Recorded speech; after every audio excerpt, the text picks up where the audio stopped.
Finishing a first draft is a huge, huge accomplishment. Most people don't get there.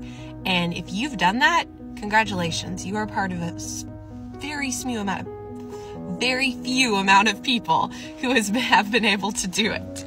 But the first draft that you produce is not going to be great. Believe me.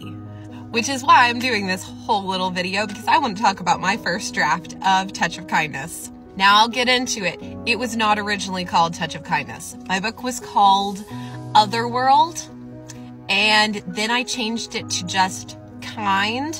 Then it was A Touch of Kindness, and now it's Touch of Kindness.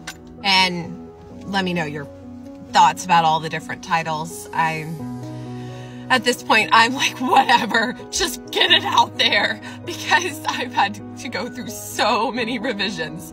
But back to the first draft.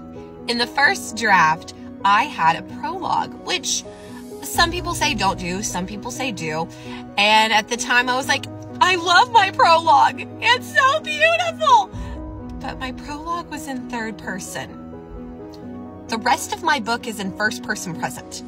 But my prologue was in first person, and it was very wordy. It was talking about the town that Dori lives in, and then the strange occurrence that happens that evening. But Dori's not in it.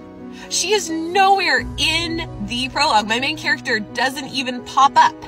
It's just about the town and the weird thing that happens. So, in about the third revision of my book, I got rid of the prologue completely. But I loved my prologue. I thought it was beautiful. I thought it was a little spooky, and it was perfect. So if you want to see it, like, comment, follow, you know the drill.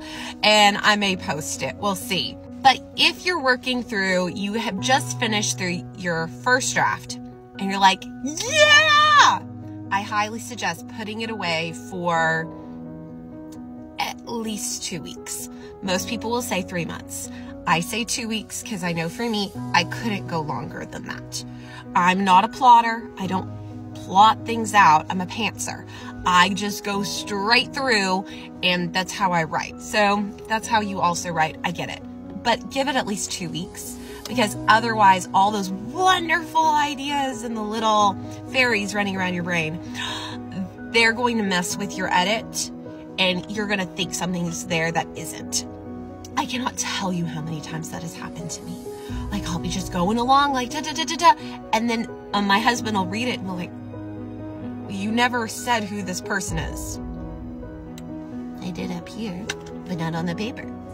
So at least put it away for 2 weeks for your first draft. If you have other questions about writing a first draft, editing a first draft, let me know.